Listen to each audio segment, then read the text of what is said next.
Hello everyone, welcome to my talk. My name is Cheng-Ruei from National Taiwan University, and today we are going to discuss how to investigate the genetic variation and look at their contributions to the past adaptation and how that would help us understand their future adaptation to future climate change. So we know ongoing climate change is very bad, and it not only causes the global warming, but it also causes more extreme environmental conditions. So how do our organisms adapt to those different environmental conditions? Well, an individual could use phenotypic plasticity to deal with novel environments. And in terms of the whole species, maybe the whole species would have a range shift. So basically, they shift their range to track the suitable environments. Now, in terms of genetic variation, which is our main topic today, a species could use their original genetic variation to deal with novel environments, to adapt to novel environments, or in cases where adaptation is not possible, there would be maladaptation, right? Now, we should not forget that actually in the long history, climate change had happened a lot of times. So for example, this is the map of Ice Age, and Ice Age has happened multiple rounds, and every species has experienced several rounds of Ice Age change. So Ice Age comes and goes, and adaptation happens. So the question is that how could we, or whether could we use the species' past adaptation to the previous climate change and help us to understand how they will deal the future climate change made by humans. So that is our main topic today. And for my study, I will focus on the island of Taiwan.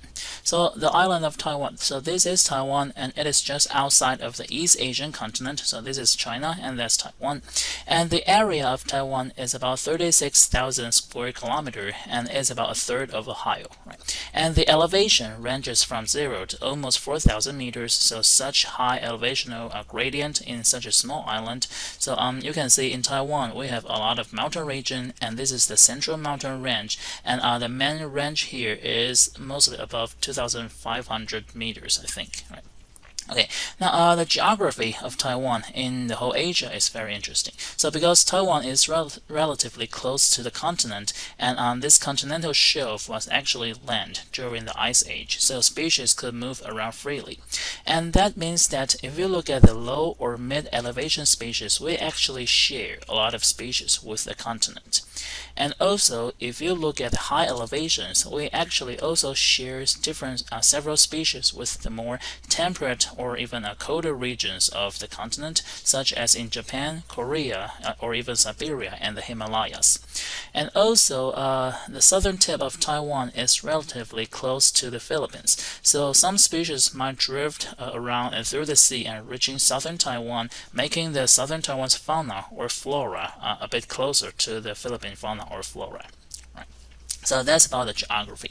And the climate of Taiwan is also very, very interesting. So basically, just like most of Southeast Asia, summer is our wet season. So during summer, we have southwestern summer monsoon bringing water vapor from the sea, and also during summer we have typhoon from the Pacific bringing water from the Pacific. So summer is the wet season in Taiwan, and just like most of Southeast Asia, winter is the dry season. All right, winter is the dry season, but a bit different from most of Southeast Asia. Actually, during winter we have the northeastern monsoon also bringing water from the sea.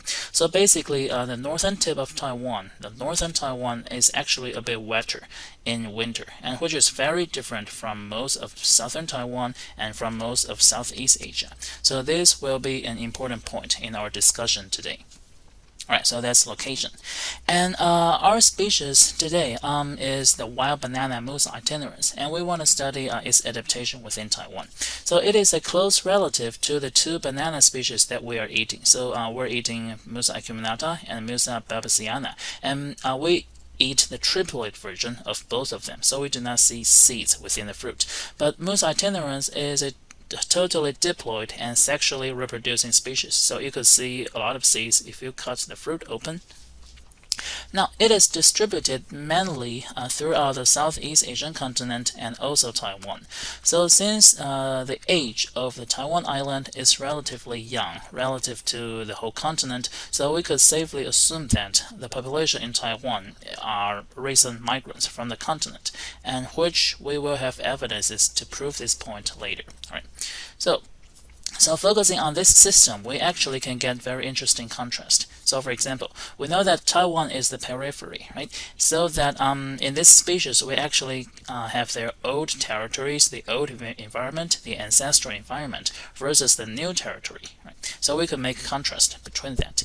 So in this study, we will investigate their population structure within Taiwan, and whether if there is local adaptation in Taiwan, and what is the relationship between the Taiwanese population and the continent.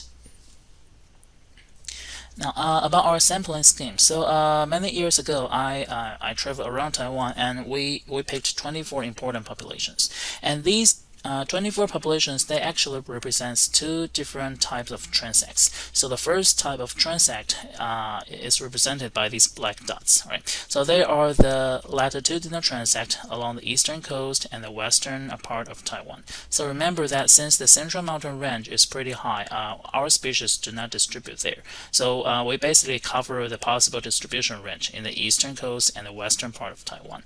So that represents the temperature and precipitation gradient. And the second type of transect are those red dots. So there are the elevational transect.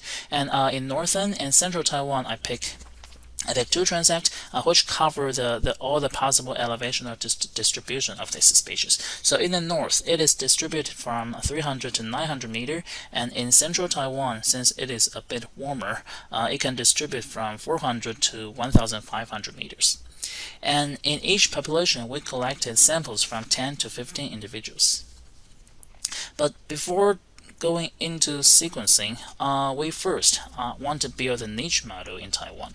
Now, this is where I find technology is very handy, because several years ago, somebody from Google spent a lot of money, sent somebody to drive a car all around Taiwan. So basically, that car took the street view of every possible roads in Taiwan, even for the very small roads up in the remote mountains. So you can see those regions with available Google Street View, they basically cover all the possible niches of our species. So since this is very handy, we simply use this to identify several hundreds of occurrence points and build a very accurate niche model of this species. And on this map, so the first map, you can see that's the elevational range of Taiwan, ranging from 0 to above 3,500.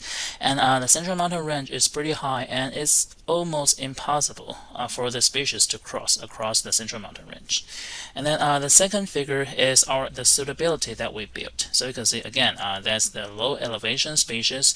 And then for the third figure, so basically using the suitability data, we are trying to model what is the possible connection route among those 24 populations. So these colors represents the density of all those different least cost paths among those 24 populations, which we will use in the next slide as the more realistic representation of geographic distance among populations. So the first thing we ask is whether local adaptation exists for those populations in Taiwan. So we use 14 microsatellites to investigate the population structure, and then we take environmental data and ask whether isolation by environment exists.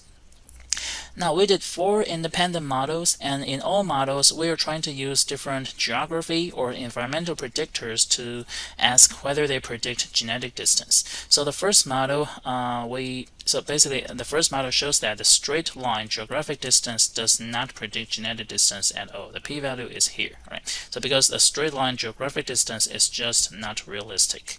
And then for the second model, we use the least cost path, which we modeled from those populations. And actually, it turns out that least cost path is a very good predictor, right? A very good predictor. So that's about geography.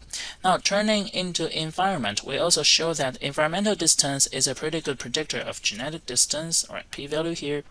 And also, we also show that environment is still a very good predictor of genetic distance even after accounting for the geographic distance, right?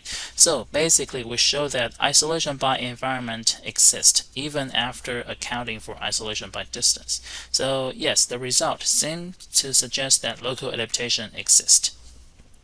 Now, after knowing local adaptation exists, we can go ahead and try to find the loci responsible for local adaptation. But before that, we still need to figure out what is the relationship between the Taiwanese population and the mainland population. So for that, we perform whole genome sequencing for 18 Taiwanese individuals scattered around Taiwan, and also for 23 continental individuals, mostly coming from southern China. Now, I think this phylogenetic tree shows them all, right? So these are the outgroup. There are other species in the same genus. And these are the continental samples, and these are the Taiwanese samples. So you can see very clearly that the amount of genetic variation in those Taiwanese samples is actually a very small subset of the whole continental samples, right? So which supports that the Taiwanese population is a recent immigrant population from the mainland. And also, the divergence time between the continental and the Taiwanese population is only a bit more than 10,000 years, so which suggests that they diverged most likely during the last ice age. Okay, so we could go ahead and try to identify what are the loci for local adaptation. So for that, we use a pool sequencing result. So basically, for the more than 10 individuals we have for each population, we extracted their DNA, and then we pooled the same amount of DNA from every individual of the same population. And after we got 24 pools, we're sequencing those 24 pools in the depth more than 40x, right? And then after we have the estimate of allele frequency of every SNP in every population, we use the software Bay ENV to correlate allele frequency and environmental gradient, at the same time controlling for the background genomic divergence among those populations. And more importantly, because we have samples in Taiwan and a sample from the continent, which is the ancestral population, so that we can polarize or separate our SNPs into two different categories. So the standing variation, or the SV type of SNP, means that that kind of SNP is polymorphic, both in Taiwan and the continent, right? Which means that the variation in Taiwan already existed in the ancestral population. Now, and there is another type of SNP we call the new mutation SNPs, the NM SNP, which basically means that the whole continental sample is monomorphic for the ancestral allele, and in Taiwan it is polymorphic with the ancestral and also the newly mutated allele. So we're able to separate all the SNPs into these two categories. And in terms of overall number of SNPs, so we actually got more standing variation than the new mutation SNPs, which makes sense because Taiwanese population is a young population. In terms of the number of adapted SNP, again, the SV SNP is more than the NM SNP. Now, not only in numbers, we also estimate the relative enrichment. So we show that SV SNPs is also disproportionately enriched in adapted SNPs. So in terms of number, SV wins. Now, what about something other than number? In addition to the number of SNPs, we also try to estimate the individual SNP's effect size of standard variation versus new mutation. So for that, we use a software called the gradient forest. So gradient forest basically tried to estimate the relationship between allele frequency and environmental gradient in a nonlinear way. So the result looks like this. So basically, you could understand this graph as, for example, if the software cut our population based on annual mean temperature of 18 degrees Celsius into two groups, then how much of the variation of allele frequency can be explained by this kind of cutting here. So that's the y-axis, the cumulative R-score importance. Now, of course, every SNP have their own unique trend line. So what you see here is the average line from three different kinds of SNPs. From the non-adaptive SNP, which makes sense because they're not adaptive, so they're not related to environment at all. And also from the standing variation group, and also from the new mutation group. Right. So as you can see, depending on the environmental variables that we are looking at, actually the trend could be quite different. And from now on, I mostly make the contrast between mean annual temperature and the precipitation of the driest quarter, because they are they're the representative of two very different types of SNP's response to the environment. Now, of course, we could look at the endpoint. So basically, for Bio 1, the two different types of adaptive SNP, they don't really differ much in their importance. But for Bio 17, you can see that in the end, NM, new mutation, turns out to be more important than SV in terms of the individual SNP effect size. Now, of course, this is the average line of all the SNPs averaged, and we could look at the whole distribution of every single SNP and compare the distribution between NM and SV for Bio 17 and Bio 1. And again, the result is the same. So for Bio 17, NM has much stronger effect size and much higher distribution than SV, and vice versa for Bio 1, but it's only a little bit. Right. So this is about the effect size estimate. Now, in addition to effect size estimate, we're also interested in what is NM SNP doing, right? Is there a specific direction for the NM SNP? So here is the idea. Now imagine that in continent we have a specific environmental gradient, for example from very dry to normal condition, and then when the population migrate to Taiwan, in addition to the ancestral environmental range, they also experience a new suite of different environments. So in Taiwan they can experience from very dry to normal to very wet environment. So in terms of the original ancestral allele, it is actually distributed everywhere in the continent and also in Taiwan, right? But what we're interested is in the distribution of the new mutant adaptive allele within Taiwan.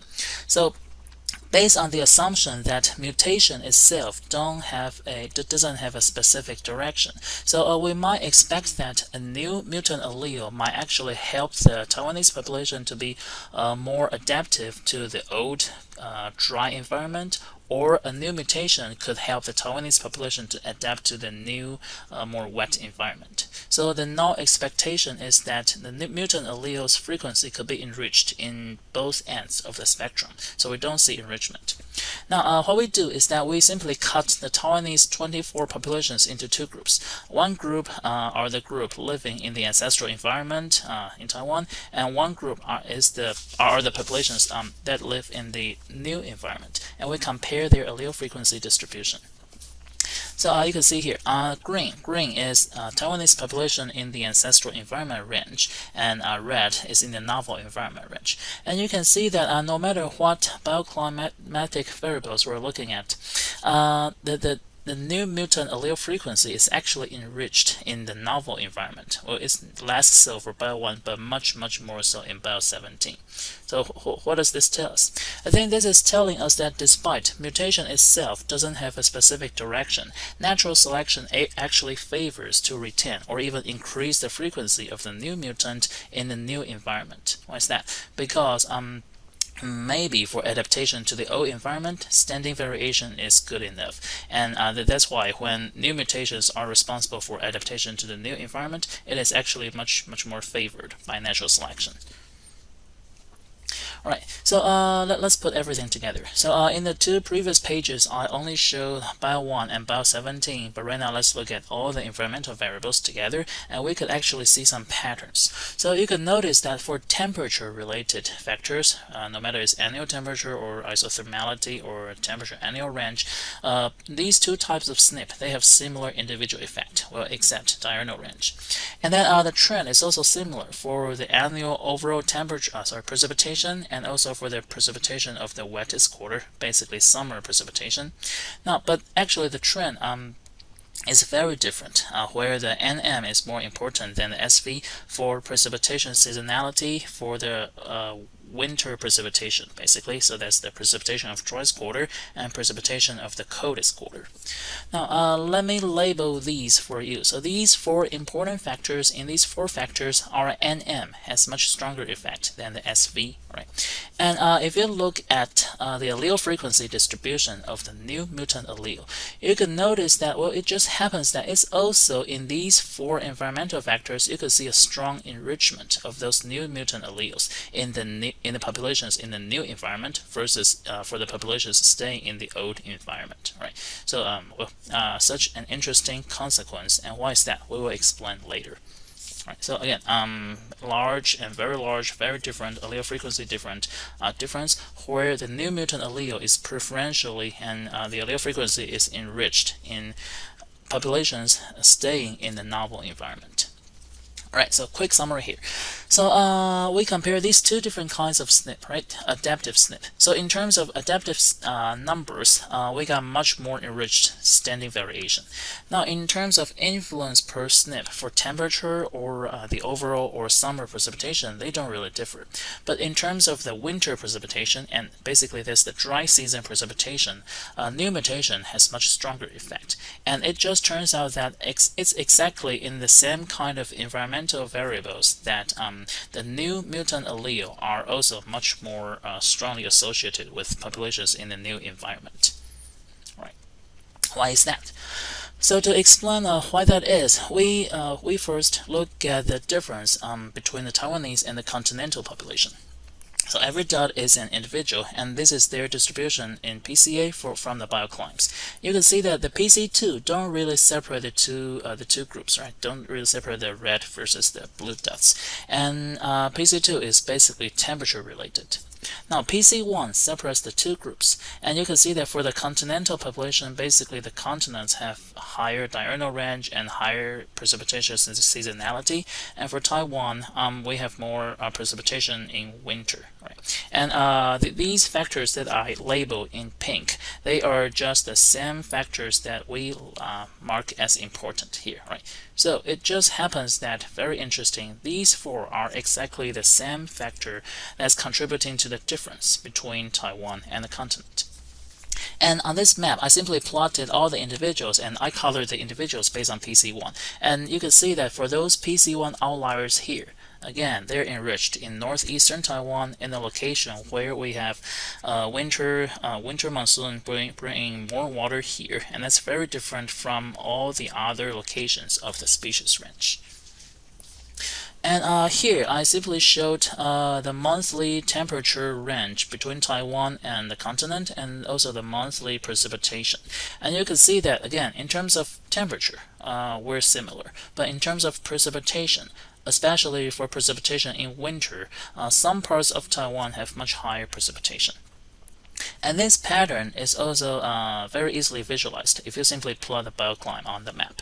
Now, no matter whether it's current condition or the condition during the Ice Age when the plants were migrating into Taiwan, you can see that for temperature-related factors, the environment range in Taiwan is just not very different from the ancestral range. But for winter precipitation-related factors, northeastern Taiwan is a whole new environment. So, what can we conclude here? Well, I think this result is telling us that in terms of adaptation, for the migrant population into Taiwan, if they want to adapt to temperature, which is in the same environment range as their ancestral range, well, they have standing variation already. So standing variation seems to be good enough already. But if they want to adapt to a totally new environment, then standing variation doesn't seem to be enough, and that's where we see new mutations becoming very important. Right? So that's our main conclusion from patterns in the past. Now, what about the future? If you have ever used the gradient forest software, you know its value is not only in generating this graph. It can actually predict what is the future mismatch or misfit of every population towards future climate change. So basically, the idea is like this. So for example, if there is a location on our map and its bio1 is 170, so mean annual temperature of 17 degrees Celsius, and if after climate change its temperature becomes 18, right? The same location, its temperature goes from 17 to 18, then you can see that much of change in R square, right? In cumulative R square. So that number is being defined as the genetic offset. So basically, the larger the number is, the more mismatched the local population would be towards the future climate change. So basically, gradient forest did that for all the SNPs and all the environmental data and compile them across the map.